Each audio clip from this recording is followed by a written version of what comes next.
On this podcast, we talk about the books, both old and new, that are worth putting on your to-be-read list.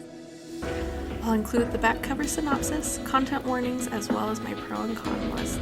To avoid any spoilers, head over to my Instagram at enjoylifewithme.angela. I'd love to hear your thoughts on these books. Let's jump in for the day.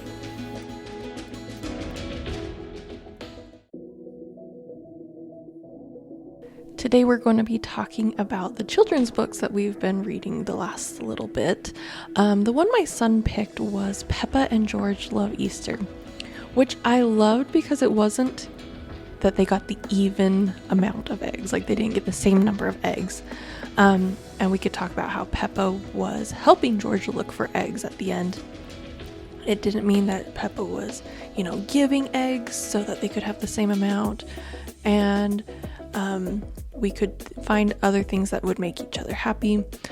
And I know this is really deep for a children's picture book, but I feel like picture books are a great way to introduce ideas for the kids. And so we could have a conversation about equal versus fair kind of a thing. Because if you are, that's great, but I'm not the mom that's going to color code the Easter eggs. And I just won't do it. So this is a good low stakes starting point to talk about those things and plant ideas in the kids' head as they're young. So I liked that. And if you were like, I just want to read an Easter book, great, that's fine too. It was a cute little Easter read. As far as Easter books go, the one I really liked was The Littlest Bunny in Utah, which is fun because they had a map and they were going around different spots in Utah. They had actual, a little map of the different places. And that was a good way that we could talk about, geography and our place in the world kind of things. So that was a great one if you need another Easter book. And the one my daughter is reading with me right now is The Little House in the Big Woods by Laura Ingalls Wilder, which is the first book in the Little House on the Prairie series. My sister grew up watching that show. It wasn't really my thing, so this is new for me and my daughter. We tried it before and it was a little too scary for her, bears in the wood kind of a thing. Now she's a little older and, logic of there's no bears. We live in the city. But we had to have some hard conversations about skin color, about where meat comes from. There have been tears. Honestly, she coped a whole lot better than I was expecting her to.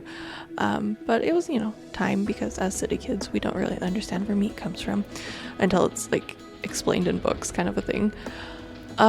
It was great. I thought it's been a good thing for us to talk about how different our life is here versus, Lara in the book.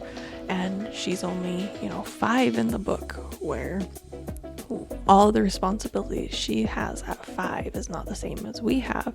So it's been great. I've actually really enjoyed it. A lot of good conversations have been coming from it. And it's written so I feel so that it can be understood at a younger level.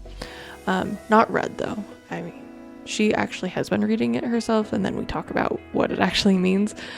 But as long as they have the concepts, it's written simply.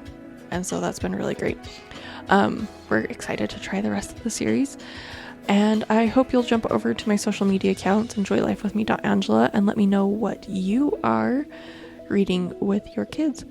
And I will talk to you soon. Happy reading.